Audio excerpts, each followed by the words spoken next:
हम आज आप लोगों को करंट अफेयर के साथ कई सारे करंट अफेयर को आप लोगों को समराइज किए हैं। करंट अफेयर को हम किस तरीके से पढ़ें और करंट अफेयर के ऊपर आज मेरा मेनली फोकस है।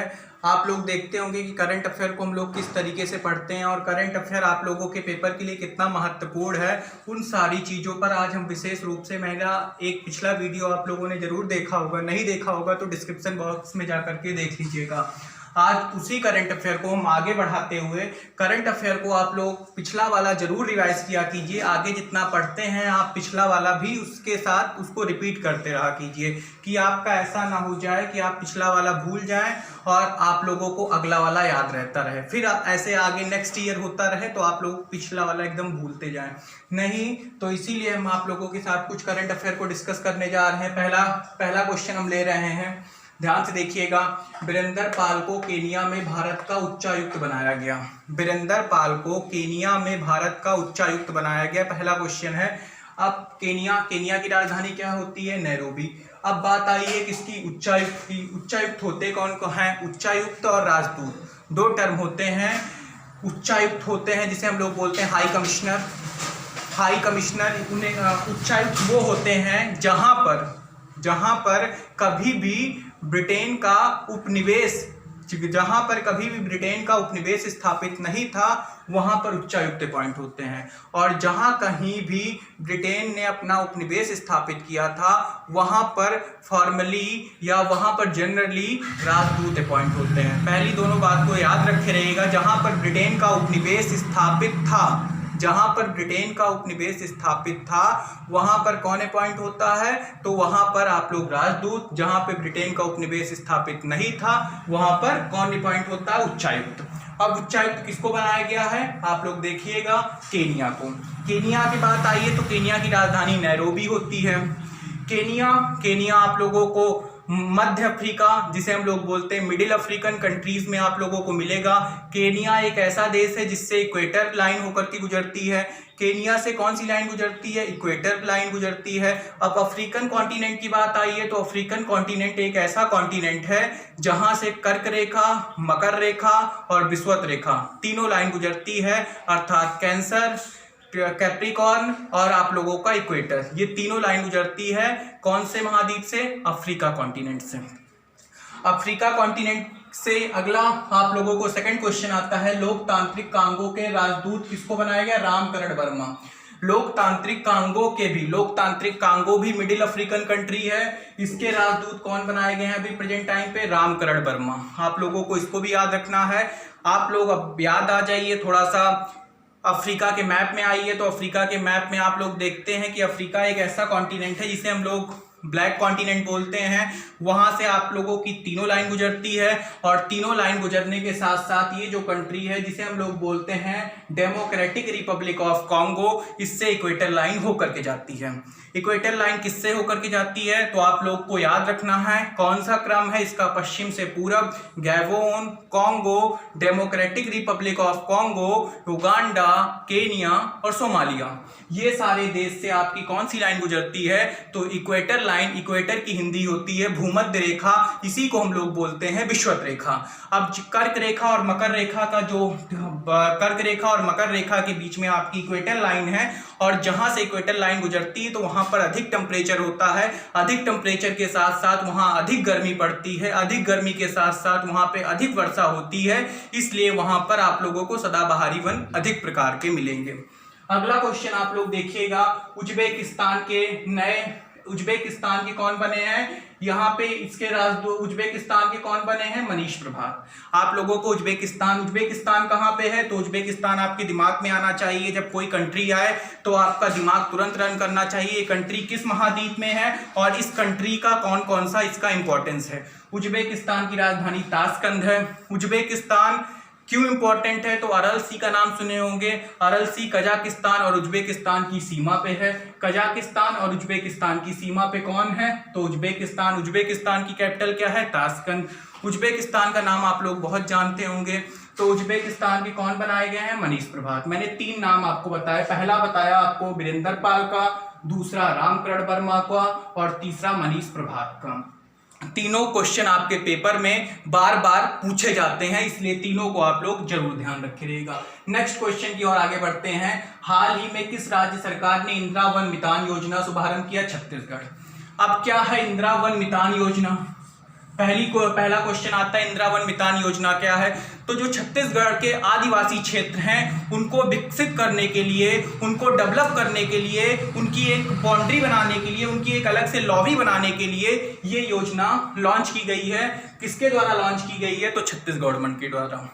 छत्तीसगढ़ की राजधानी क्या है? तो आप लोगों को पता है छत्तीसगढ़ की राजधानी क्या है। छत्तीसगढ़ की राजधानी आप लोगों की रायपुर है। रायपुर छत्तीसगढ़ की जो यूनिवर्सिटी है, जिसको हम लोग रायपुर यूनिवर्सिटी बोलते हैं, उसका नाम अटल यूनिवर्सिटी हो गया है। छत्तीसगढ़ के जो प्रेजेंट टाइम पे सीएम है भूपेश बघेल। छत्तीसगढ़ के जो आप लोगों के गवर्नर हैं, प्रेजेंट टाइम की गवर्नर अनुसुईया उइके। अनुसुईया उइके आप लोगों को ध्यान रखना है। छत्तीसगढ़ की सीएम कौन है? तो अनुसुईया उइके। छत्तीसगढ़ और किस लिए इंपॉर्टेंट है? तो छत्तीसगढ़ में चगाट ऐप नामक लॉन्च किया गया था। किसके द्वारा लॉन्च किया गया था? तो यहाँ पे किस पार्टी की बेसिकली सरकार है? तो कांग्रेस पार्टी की सरकार है। तो और यहाँ पे सीएम कौन है? तो भूपेश बघेल। नेक्स्ट क्वेश्चन आते हैं connecting communication changing. Connecting communicating changing, इसके जो रचनाकार है कौन है? प्रकाश जावड़ेकर। प्रकाश जावड़ेकर आप लोगों के प्रेजेंट टाइम पे क्या है? पर्यावरण एवं जलवायु मंत्रालय। इनके पास इन्वायरमेंट आप लोगों का एंड क्लाइमेटोलॉजी, ये जो मंत्रालय है, ये जो विभाग है, ये किसके पास है प्रेजेंट टाइम पे? तो प्रकाश जावड़ेकर के पास। प्रकाश जावड़ेकर कौन है? तो आप लोग जानते हैं जलवायु एवं आपके जो इन्वायरमेंट है मंत्रालय, इनके पास है। जलवायु एवं आप लोगों का पर्यावरण मंत्रालय किसके पास है? तो प्रकाश जावड़ेकर के पास। इनकी बुक का नाम आप लोगों से पूछा जाता है कनेक्टिंग कम्युनिकेटिंग चेंजिंग। सी तीनों है, connecting communicating changing. Next question की ओर हम आगे बढ़ते हैं। नेक्स्ट क्वेश्चन आप लोगों का क्या है? मुख्यमंत्री। नेक्स्ट क्वेश्चन आप लोगों का, नेक्स्ट क्वेश्चन पे हम लोग आगे बढ़ते हैं। तो नेक्स्ट क्वेश्चन आप लोगों का है मुख्यमंत्री किसान सहाय योजना है कहाँ से लॉन्च की गई है? गुजरात से। अब क्या है ये योजना? मुख्यमंत्री किसान सहाय योजना क्या योजना है? तो इसमें जो खरीफ की फसल है बिना प्रीमियम के, खरीफ की फसल, अगर आप खरीफ की फसल बो रहे हैं, खरीफ की फसल आप लोगों को पता है खरीफ की फसल आप लोग कब बोते हैं? तो जून जुलाई के महीने में इसको लगाते हैं और ठंडियों के मौसम में इसकी कटाई होती है। तो अगर इस मौसम में किसी की फसल नष्ट हो जाती है तो बिना प्रीमियम के गुजरात गवर्नमेंट उसको क्या करेगी? उसको देगी। मतलब उसमें जो भी नुकसान होगा, जो क्षतिपूर्ति होगी, वो गुजरात गवर्नमेंट पेड करेगी। किस फसल पे है? तो खरीफ की फसल पे। खरीफ की फसल में सारी दालें आती हैं, आप लोग को ध्यान रखनी है। कब? जून जुलाई के मौसम में इसकी बुआई होती है और ठंडियों के मौसम में इसकी कटाई होती है। कहाँ पे लॉन्च हुई है? गुजरात में। गुजरात की राजधानी गांधीनगर। गुजरात के सीएम कौन है? विजय रूपाणी। गुजरात के गवर्नर कौन है? आचार्य देवव्रत सिंह। गुजरात पहली बार रूफटॉप स्थापित करने में नंबर 1 पे, सोलर रूफटॉप स्थापित करने में नंबर 1 पे पोजीशन रखता है ये स्टेट। इतनी बात आप लोगों को ध्यान रखनी है गुजरात के बारे में। अगला क्वेश्चन पढ़ते हैं। Most valuable player of the year पुरस्कार किसको दिया? Ronaldo Cristiano. इतनी बातें आप लोगों को ध्यान रखनी है। इसमें most valuable player of the year Ronaldo Cristiano. अगला क्वेश्चन हम बढ़ते हैं। लद्दाख पुलिस झंडे का अनावरण किसने किया है? तो आर.के. माथुर ने। लद्दाख में जो पुलिस झंडा है उसका नया अनावरण किसने किया है? तो आर.के. माथुर ने। लद्दाख एक आपका यूटी बन गया, अर्थात यूनियन टेरिटरीज।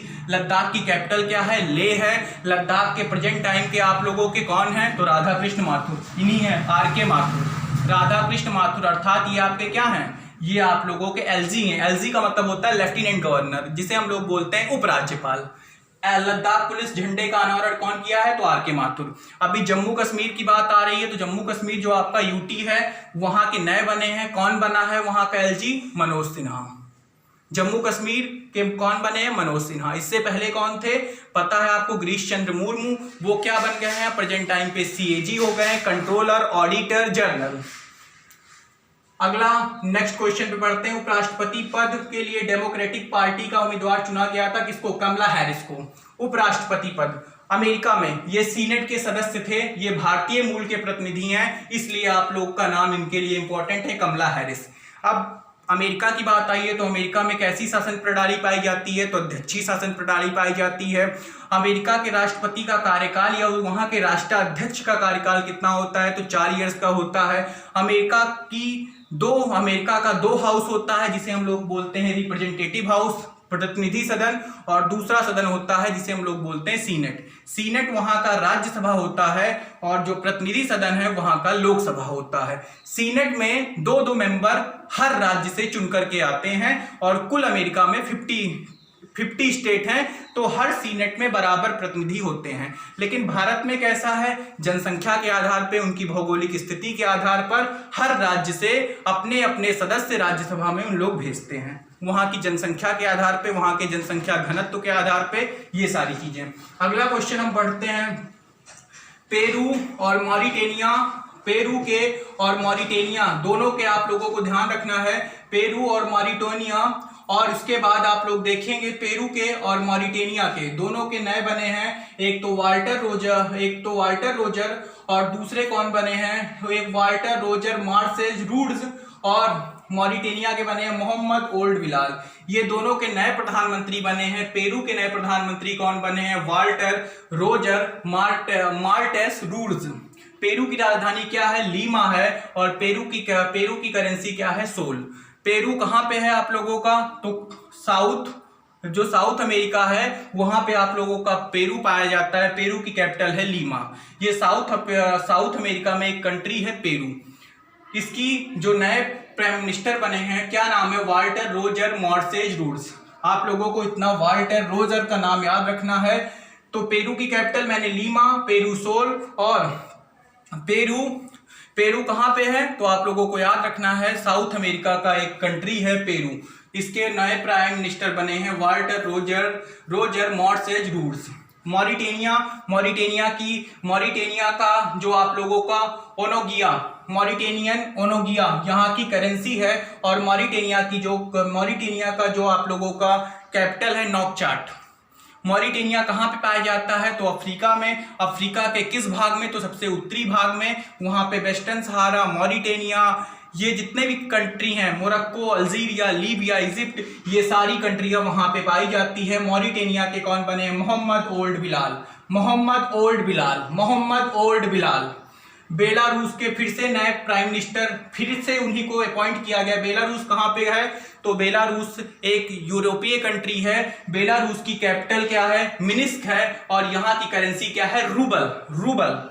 के नए राष्ट्रपति बने हैं, कौन सी बार है ये, 6ठी बार वो बने हैं, अलेक्जेंडर लुकाशेंको। अलेक्जेंडर का नाम आप लोग याद रखे रहेगा, क्योंकि अलेक्जेंडर फ्लेमिंग का नाम आप लोग सुने होंगे, फेंसिलिन के खोजकर्ता थे। तो उसी तरीके से अलेक्जेंडर लुकाशेंको। इसी तरीके से हम एक क्वेश्चन आप लोगों को बताते हैं, लेबनान के अभी प्रधानमंत्री ने हाल में ही इस्तीफा दिया है। लेबनान की राजधानी बेरूत है। लेबनान कहाँ पे है, तो लेबनान आप लोगों को पता है, लेबनान, इजराइल, यरूशलेम, लेबनान, बेरूत। तो लेबनान जो आप लोगों का है भूमध्य, जो आपका मेडिटेरियन सी है, लेबनान उस पर लगता है, और लेबनान की राजधानी बेरूत है। और इसके अभी नए जो हसन दियाब थे, वहां के पीएम थे, उन्होंने अभी अपने पद से इस्तीफा दिया है। क्यों दिया है, तो वहां के पीछे लेबनान इशू जो चल रहा था, उन सभी कारणों से इन्होंने अपने पद से इस्तीफा दिया है। अगली योजना बताते हैं, क्रम साथी प्रकल्प योजना। कहाँ की योजना है, पश्चिम बंगाल की जो यहाँ की मुख्यमंत्री हैं, इनका नाम क्या है, तो आप लोगों को पता होगा कि इनकी जो यहाँ की मुख्यमंत्री हैं ममता बनर्जी, इनकी पार्टी का क्या नाम है, टीएमसी। आप लोगों को इनका नाम ध्यान पे रखना है, यहाँ की पार्टी का क्या नाम है, टीएमसी। इन्होंने एक नई योजना स्टार्ट की है, क्रम साथी प्रकल्प योजना। ये खास करके युवाओं को रोजगार के लिए बढ़ावा देना है, ये इस योजना का मेन लक्ष्य है।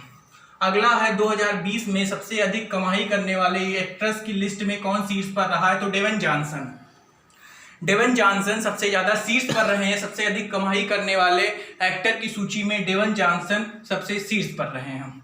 अगला क्वेश्चन है, अरुणोदय योजना कहाँ की योजना है, तो असम की योजना है। असम की राजधानी क्या है, दिसपुर है। असम के प्राइम मिनिस्टर कौन है? तो आप लोगों को पता होगा असम के प्राइम मिनिस्टर और असम के सीएम कौन है और असम के गवर्नर कौन है।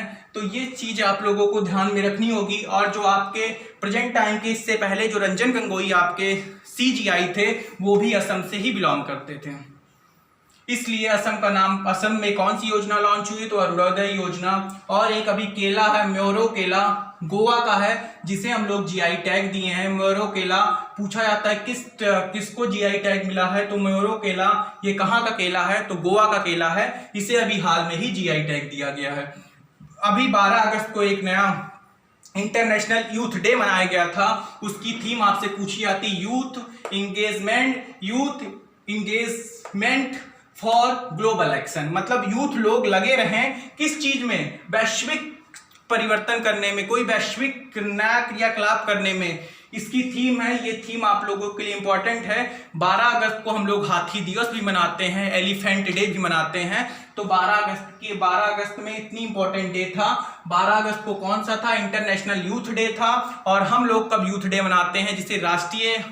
जिसे हम लोग बोलते हैं, आप लोगों का जो भारत में राष्ट्रीय दिवस मनता है, जिसे हम लोग बोलते हैं जब से इम्पोर्टेंट, तो यहाँ पे यूथ दिवस का मतलब होता है अंतरराष्ट्रीय जो आप लोगों का यूथ, आज का जो यूथ वर्ग है, तो उसके लिए क्या इसका है? Youth engagement for global action. इतनी चीजें करंट में थी, मैंने आप लोगों को सारी चीजें डीप में बताई। हर चीज के बारे में जो इम्पोर्टेंट फैक्ट था वो सारी चीजों को मैंने बताया। इतना आप लोग ध्यान रखे रहिएगा। धन्यवाद।